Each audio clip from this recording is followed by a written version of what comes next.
सभे मगहिया भाई बहन के भुलेटन काका के राम राम आथिन। मगहिया खबर में सुनथिन देश दुनिया के खबर। हंगामा के चलते लोकसभा के 45 घंटा और राज्यसभा के कुलम 32 घंटा हो सकल कामकाज। भाजपा मनौलक अपन 74वां स्थापना दिवस। इस अवसर पर प्रधानमंत्री नरेंद्र मोदी कहल का कि हमनी सभे के प्रेरणा के स्रोत है हनुमान जी। बिहार विधान परिषद में 25 सीट के साथ अब सबला बड़का पार्टी बन गए है भाजपा।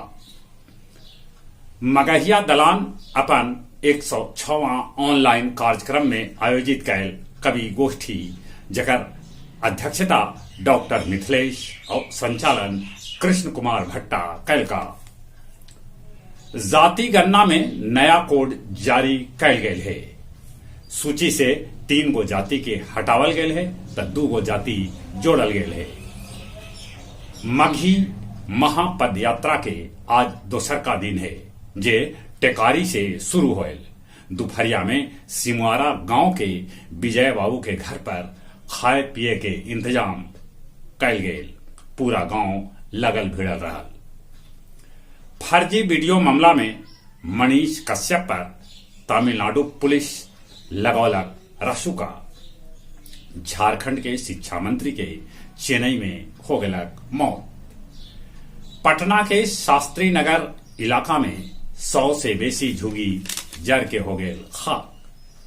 दक्षिण अफ्रीका में विमान के पायलट सीट के नीचे देखल गए कोबरा तैयो पायलट जहाज के सुरक्षित उतार दिलक। पाकिस्तान के खैबर पख्तून प्रांत में 8 गो आतंकी के पुलिस मार गिरौलक। अमेरिका के मिसौरी में बवंडर से 5 आदमी के है मौत के खबर।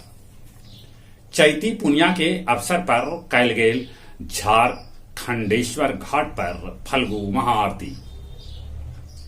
गया कटारी हिल रोड में जलापूर्ति के मेन पाइप फटे से सड़क पर गंगा जी के पानी पसर गया। अवधेश नारायण गया स्नातक से 6ठा बेर जीत हासिल कैलक। पोस्ता और डोडा के साथ 4 गो तस्कर के पुलिस कैलक गिरफ्तार। अब कुछ खेल के समाचार। आईपीएल में कोलकाता बेंगलुरु के 81 रन से हरा दिलक। शार्दुल ठाकुर ठोकलन ई बच्छर के सबला तेज 50। फीफा रैंकिंग में 6 बच्छर बाद अर्जेंटीना शीर्ष पर पहुंच गया। बेंजामिन के हैट्रिक से बार्सिलोना के हरा के रियाल मैड्रिड फाइनल में जगह बना लेला।